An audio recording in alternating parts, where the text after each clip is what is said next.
Alors, vous avez eu comme cheval de bataille également le développement économique, Ah oui, et avec tous les sous-dossiers, je veux dire, qui tout à fait. pouvaient y Tout avoir. à fait.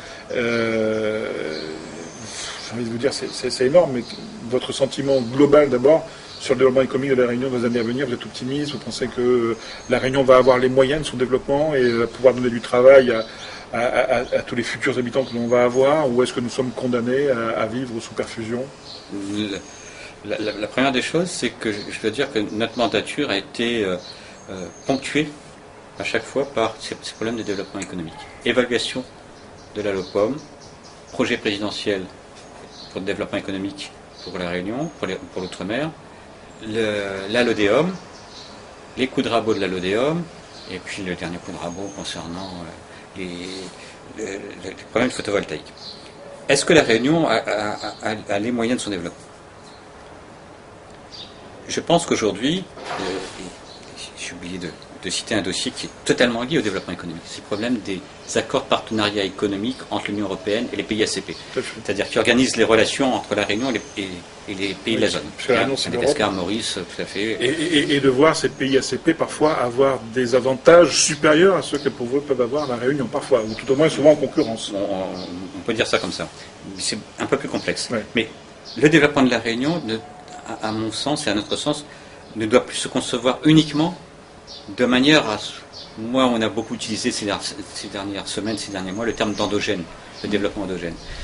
Le développement endogène, c'est-à-dire interne à la Réunion, ne peut pas se faire aujourd'hui au niveau de la Réunion sans tenir compte de son environnement. Elle est trop petit. Elle est trop petite. La crise alimentaire mondiale est passée par là. La crise des produits de première nécessité sont passés par là, que ce soit le fer, le nickel ou autre, le ciment, c'est passé par là, le bois. Donc il faut qu'on essaye de voir aujourd'hui un développement économique plus intégré, plus en harmonie avec les potentialités de la zone. Quand je vous écoute, là, je pense au tourisme, c'est un peu les prémices de ça? Les îles Vannies, oui. Moi, j'avais beaucoup entendu parler au cours de ces derniers mois d'un binôme Maurice-Réunion, et nous, dans notre premier avis, on a dit c'est bien le binôme Maurice-Réunion, mais ça serait peut-être mieux de penser pays de la zone, et le concept des îles Vannies nous va très bien, mais il faut que tout le monde joue le jeu. Il faut que les uns et les autres comprennent. C'est pas facile, hein. Il ne faut pas croire que parce qu'on a claqué des doigts que les choses se font. On a déjà essayé de le faire au niveau du tourisme entre Maurice et la Réunion, ça n'a pas marché. Il y a de cela quelques et là, apparemment, il y a une volonté des Mauriciens forte. C'est peut-être ce qui est nouveau. Je pense qu'il faut qu'il y ait non seulement la volonté des Mauriciens, mais qu'il y ait la volonté des Malgaches, des Seychellois, des Comoriens et de la Réunion. Et ce qu'on ferait là dans le tourisme, qui est le premier exemple, selon vous, devrait être fait dans quel domaine, par exemple? L'agriculture?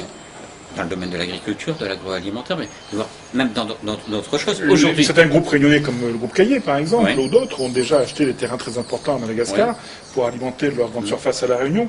C'est quelque chose qu'il faudrait développer? Oui, mais à la condition qu'on ne mette pas en péril non plus le pays et notre base.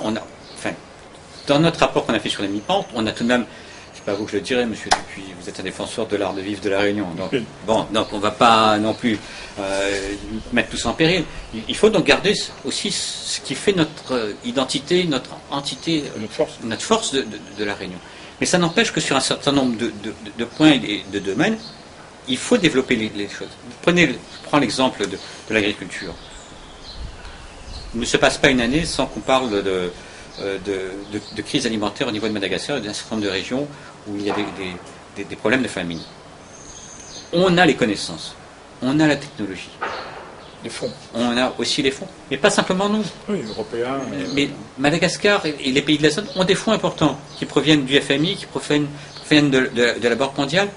On peut leur apporter notre ingénierie, on peut leur apporter notre connaissance, parce qu'on a pris de l'avance en matière de transformation.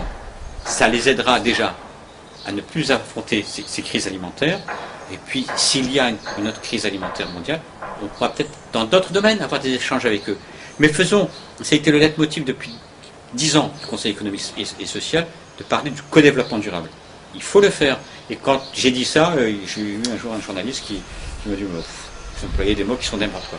On a utilisé le terme avec des retombées mutuellement avantageuses. Ça se comprend, hein.